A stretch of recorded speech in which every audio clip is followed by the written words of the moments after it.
भूखे पाकिस्तान पर water strike रहेगी जारी। क्या वाटर स्ट्राइक से प्यासा मरेगा पाकिस्तान? अब पानी पर लगी रोक तो भारत में होगा उपयोग। योजनाओं से तैयारी पूरी, इन राज्यों में होगी बम बम। भारत पाकिस्तान के बीच भले ही सीज फायर हो गया हो, मगर भारत की तरफ से साफ कर दिया गया है कि पाकिस्तान को दी गई आर्थिक चोट वो पूरी तरह से जारी रहेगी। ऐसे में सवाल उठता है कि आखिर जहां तक एक तरफ पानी के बिना प्यासा मरेगा पाकिस्तान, तो दूसरी ओर उस पानी का उपयोग अब नए सिरे से भारत में करने की तैयारी है और इस तैयारी से भारत की कई परियोजनाओं को जल्द शुरू किया जाएगा। पाकिस्तान का आतंकिस्तान में तब्दील होना यह उसके लिए मुश्किलें पैदा कर गया।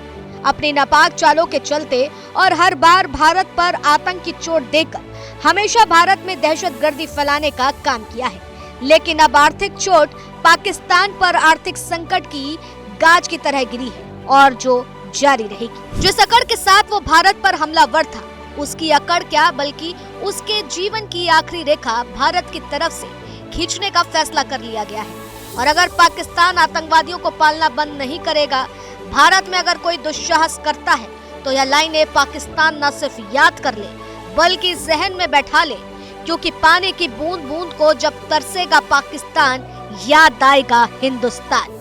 मगर इन सब के बीच हम सिंधु जल समझौते को रोक के भारत के किन राज्यों में लाभ पहुंचाएंगे, उसको समझ लेते हैं।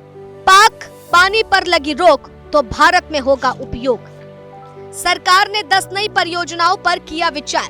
240 मेगावाट की उरी 1 स्टेज 2 पनबिजली परियोजना को मिलेगी जल्द मंजूरी। झेलम नदी का होगा इस्तेमाल। परियोजनाओं को लेकर किशनगंगा नदी के जल का होगा इस्तेमाल। राजस्थान, हरियाणा, हिमाचल प्रदेश और दिल्ली में होगी पानी की पूर्ति।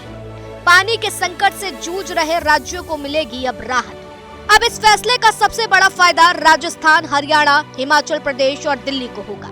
इन राज्यों में पानी की कमी लंबे समय से एक बड़ी समस्या रही है। अब तक पाकिस्तान की ओर बहने वाला पानी बर्बाद हो जाता था, लेकिन अब इन राज्यों की जरूरतों के लिए इस्तेमाल किया जाएगा।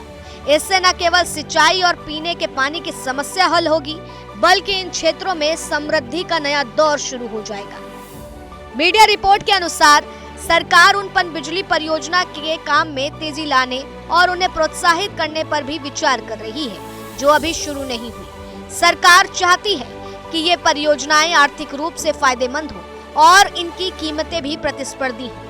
अधिकारियों का कहना है कि निर्माणाधीन परियोजनाओं का पूरा करने के समय में 3 से 4 महीने कम किए जाएंगे।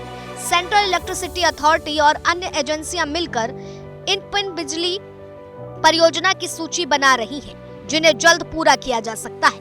उरी 1 स्टेज 2 झेलम नदी पर बन रही परियोजना का विस्तार है, यानी कि ये मौजूदा परियोजना का विस्तार है। इसका उद्देश्य किशनगंगा नदी से आने वाले पानी का इस्तेमाल करना है।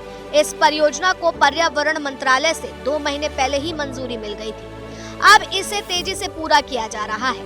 यह तो तय है, जल ही जीवन है और पाकिस्तान की जीवन रेखा पर बैठा भारत है। सुधरेंगे नहीं तो सुधारेंगे, मगर पानी के लिए तरसा डालेंगे।